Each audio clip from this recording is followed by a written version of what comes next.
Yeah. Ben flirts with me a lot. How did Archie Renault almost miss his shot at playing Mal? Why did Freddy Carter refuse to read the books while he was auditioning for Caz? And what did the series author, Leigh Bardugo, think the moment she saw Jessie Mei Li's audition tape? Hi, I'm Janet, and let's see how a chain of coincidences helped cast Ben Barnes. Archie Renault as Mal. Ben, we had this relationship on Gold Digger, and then I think he sort of like sung my praises to his manager in the States. And then we ended up getting Shadow and Bone together. Shadow and Bone only recently premiered on Netflix, and already the world is buzzing in amazement. Some of the actors you might have seen before, and others are fresh faces, ready to make their mark. Either way, you're probably wondering how they got where they are. Well, wonder no more, because the catchers got your back. Archie Renault, born Archie Beale, grew up in London, England. Even though he always liked acting, he never really thought about pursuing it as a career. When he was older, he went in the direction of modeling, even signing on with AMCK models for a few shoots, before deciding it wasn't his calling. He dove into acting lessons, but work was hard to come by, and he quickly shoved aside his dream to pursue an apprenticeship as an air conditioner engineer. Once he was settled in a somewhat stable career, he started paying more attention to acting again, and even decided to pick a stage name, aka Archie Renault, instead of Beale. He quickly booked the film Voyagers, but the film was met with underwhelming reviews. At the time of auditioning for the film, he didn't actually pay any attention to other projects that came his way. It was only after shooting the film that one of the other scripts looped back around, with the role still available. Little did Archie know, that very script would be the one to get him where he is today. It's for her. Alina. Alina? Remember the drawing of the staff the lieutenant had? It's one of hers. Before sending in a tape, Archie Googled the books and realized the series really had a lot of fans. More importantly, he, unlike so many others, actually liked Malyan Ortsev as a character. There's certain times when reading a character's description, I need to instantly connect, he said. And there was something about Malyan's character that I was just like, I think I can do a pretty good job with this. The rest of the process really went quickly for Archie. After his tape was successful, he jetted to Budapest for a chemistry test with Jessie Mei Li, who plays Alina. Pretty soon, fans noticed author Leigh Bardugo following Archie on social media, and his name got listed as an actor in the adaptation. With this being his big break, Archie had no idea what to do with the sudden influx of attention, especially once the official cast was announced. He got 10,000 odd followers overnight. It might have happened fast, and Archie might have been slightly overwhelmed. But at least he didn't break a valuable prop on his first day like one of his co-stars. But more on that in a second. Amita Suman as Inej. And just a different set, and I was just like, okay, I know this is going to be absolutely incredible. When do we start? Amita Simon might have only moved to the UK when she was 7, but she's been into the performing arts for as long as she can remember. When attending drama school, one thing people kept telling her was that if she ever wanted to make it, she had to get her Indian accent down, because she'd only ever be getting those kind of stereotypical roles. Amita actually believed them, because a lot of the parts that actors are given are out of their control. Luckily for her, she's been very fortunate when it came to landing roles that allow her to explore. After small parts in Causality and Ackley Bridge, Amita's first major acting role was in Doctor Who, where she realized fantasy and sci-fi can be more emotional and impactful than she thought. From there, she got a recurring part in the fantasy drama The Outpost, which opened her door to Shadow and Bone. When researching the books, she couldn't believe what a beloved character Inej was. As soon as she got the audition, she read the first book in a single sitting. Looks like this really helped, because even the series author Leigh Bardugo said that the moment Amita walked into the room, she knew that they had found their Inej. Since landing the part, Amita says she takes her job as a role model quite seriously. Since she never really saw people of her color in a leading role as a child, she really wants to be that person for children today. Just like Archie, Amita's lockdown was an absolute roller coaster. Not that she complains. Every day, she keeps thinking how lucky she is to be healthy and to be able to follow her dreams. Both brilliant and humble. No wonder Amita is such a fan favorite. Freddy Carter as Cazbrecker. Ben's got the kind of charm that Kerrigan has, but I think Freddy is so smiley in comparison to what Caz is like. Freddy Carter definitely knows his way around the TV industry, having made his on-screen debut in Wonder Woman as a soldier and playing Pin Hawthorne in the Netflix drama series Free Reign.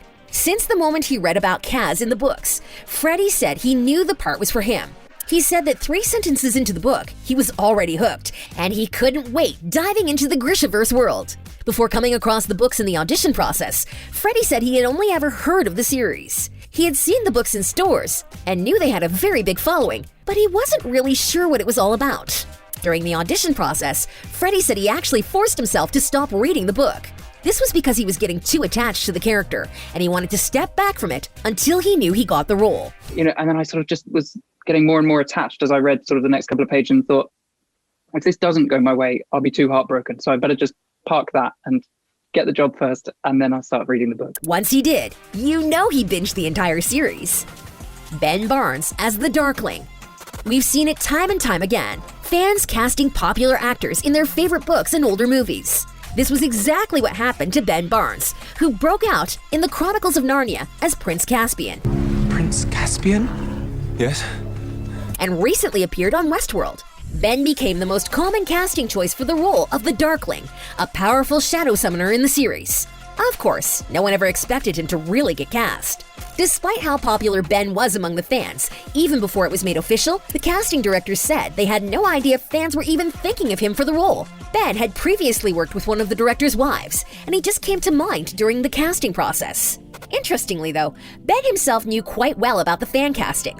At the end of a lunch with one of the casting directors, Ben slid his phone over and joked by asking whether they were going to hire him because of that. Of course, as we know now, it was nothing but a happy coincidence. Once Ben arrived in Budapest, he and the cast quickly became close, especially after he made it abundantly clear that although he was a decade or so older than most of them, he still wanted to hang out. Older or not, we're not sure if the cast can get enough of Ben. After all, they've really been a close cast from the get-go, having immediately followed each other on Instagram, and Jessie Mei Li already hanging out with Archie Renault after only their chemistry test. But more on Jessie in a moment. Kit Young as Jesper. And suddenly people were like, go on, do a trick. And I was like, I'm terrified. Like, this big, massive gun, okay. But eventually, I think I got my confidence and hopefully what the audience... Kit Young is of Scottish and Ugandan descent and was born in Oxford. He was also a member of the National Youth Theatre and had some minor roles as a child. His television debut was in 2019 when he got a guest role in Endeavour. As for his role as Jesper, well, that wasn't actually Kit's plan.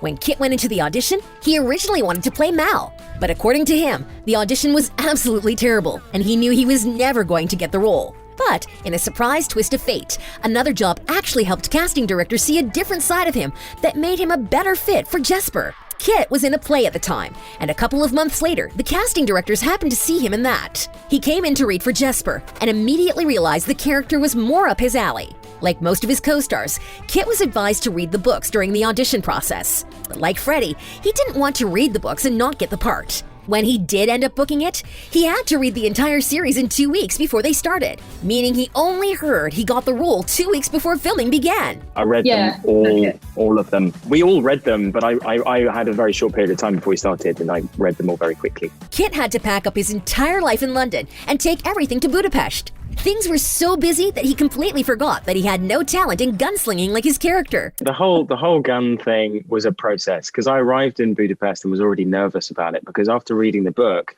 it's one of those kind of classic things where, you know, the character's description is like, he's not just a gunslinger, he's like the best that there ever has been. One day, Kit was taken down to the stunts room where he was told to give a couple of prop guns a spin. He immediately dropped one and it smashed everywhere. Talk about memorable first impression, right? And then they ripped me telling me it was the only pair they had. So I was like, oh, I'm so sorry. And they were like, no, it's fine. We knew that would happen. So they gave me some to go and practice with. Eventually, I kind of got good at it. Jessie Mei Li as Alina. The series author Leigh Bardugo said that she didn't watch another audition tape after seeing Jessie Mei Li in the role of Alina Starkov for the first time. The producers had sent her their top 5 tapes, and once she chose Jessie, no one had any problem with that. The role of Alina Starkov was sent out as a nationwide search, and Jessie couldn't believe that she was the one to snag the part. Even though she always loved acting, it was never something she considered a career. But after dropping out of a languages degree at university because of mental health issues, Jessie, who also goes by they and them pronouns, realized she was much more skilled than she thought, especially since loads of her family and friends couldn't even pick up on how she was feeling. She thought she must have been better at acting than she gave herself credit for. She signed up for a few acting classes, and it was only a hobby until she landed a role in All About Eve. It was only a blessing when Leigh picked her for Alina, and Jessie hasn't been taking one moment for granted. Yeah, Oh, so long. I mean, it hurts my heart. Oh, see, that's why you're so sweet. Jessie is perfect casting for literal sunshine. Yeah. Shortly after she had a chemistry read with Archie Renault, the two of them went out to get something to eat together. Archie said Jessie was so excited and so sure that the two of them were going to star on the show together that he had to tell her to slow down a little. Shortly after their chemistry read, even before things were official, Jessie followed Archie on social media because she was just that sure, and she wasn't wrong. Which audition story was your favorite? Tell us in the comments below. Thanks for watching.